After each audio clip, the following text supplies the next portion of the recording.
ударот ќе го суди Кирил Смоковски од Прилеп. Тоа е најверојатно син на оној постариот судија Смоковски.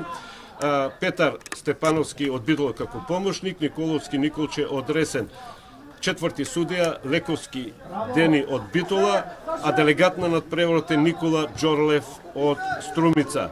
Контролор и додека ги читаш составите на двете екипи, Шоповски со удар од околу 20 на метри и конечно водство на Тиквеш и радост на малобројната публика на градскиот стадион во Кавадарци.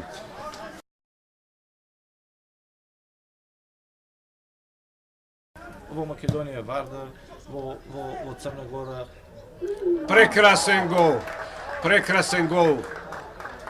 Мислам дека навалниот играч на Осогово повеќе ова топка случајно удари луцидно со глава, но тоа беше прецизно под пречката, така што голманот на Тиквеш Гелов Ангел не можеше ништо да стори.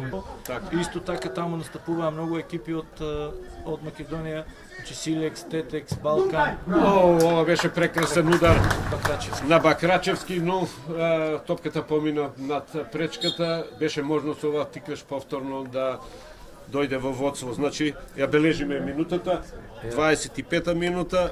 Играчкиот кадар не заостанува многу за овие три екипи кои што ги анализиравме претходно. Борац, Врегалница и Борец и Галац. Врегалница, но сепак мислам дека Ова беше прекрасна прилика. Ми се чини дека тоа беше Додев. на програмија од Бакрачевски. Бакрачевски ја уфрали на првата татива, но Додев шутираше покрај дирекот. Ова беше идеална прилика фудбалерите на Тиквеш да дојдат повторно во водство. Но еве сега удар од Аголот, шутираше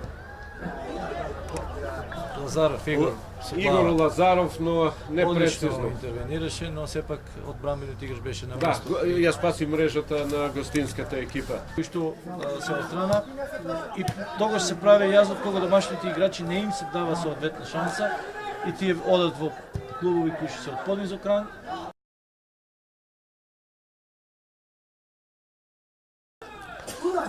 Ајде да видиме ова акција. Беше тоа прекрасен удар на Дуков Сашко, напаѓач, голем потенцијал.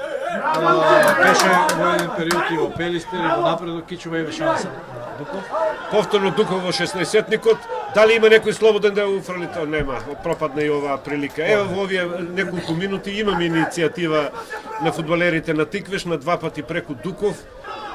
Имаше доста солидна и тренирана екипа, која што малце И најстрога казна за фудбалерите на Тиквеш. Еден фудбалер на Тиквеш беше фаулиран, само да видиме кој е тој што лежи на теренот. Судијата без размислување покажа на белата точка ки има Бакрачевски кој што лежи. играчот што е Пеналот направен над Бакрачевски. Да се надеваме дека овој играч од Неготино, поточно од Војшанци, ќе биде прецизен и ќе го доведе Тиквеш во водство од 2:1.